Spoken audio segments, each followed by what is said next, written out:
जब मैंने उससे देखा, मैं महाराष्ट्र के एक छोटे से गांव में रहता था। उस समय वहां बहुत भयंकर अकाल पड़ा था। खेत सूख गए थे, खाने को कुछ नहीं मिलता था। लोग गांव छोड़कर जा रहे थे। जो रह गए वे बस किसी तरह जी रहे थे।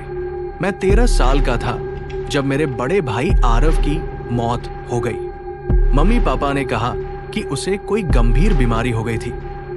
उसके फेफड़े खराब हो गए थे। मैंने उसकी लाश भी नहीं देखी। अंतिम संस्कार भी जल्दी जल्दी कर दिया गया। पापा ने बस इतना कहा, शुक्र मनाओ कि तुम नहीं बीमार हुए। मैं बहुत दुखी था, लेकिन भूख के कारण ज्यादा सोच नहीं पाया। मगर अजीब बात यह थी कि जब सारे गांव में खाना नहीं था, हमारे घर में हर दिन कुछ न कुछ बनता था। मम्मी पापा ने मांस भी बेचना शुरू कर दिया। कहते थे बकरी का मांस है। कोई ज्यादा सवाल नहीं करता था। सबको सिर्फ जीना था। एक रात बहुत जोर की बारिश हो रही थी। छत से पानी टपक रहा था। मैं ऊपर के कमरे अटारी में गया उसे ठीक करने। मुझे वहां जाने की मनाही थी, लेकिन उस रात मैंने कुछ सुना। एक आवाज, बहुत ही कमजोर, जैसे कोई मेरा नाम ले रहा हो। अमन। मैं डर गया, पर वो आवाज जानी पहचानी लगी।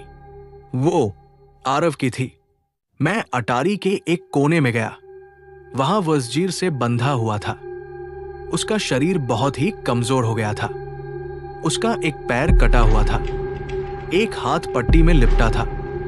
उसका चेहरा पहचान में नहीं आ रहा था, लेकिन उसकी आंखें बिल्कुल वैसी ही थी। उसने मुझे देखा और रो पड़ा।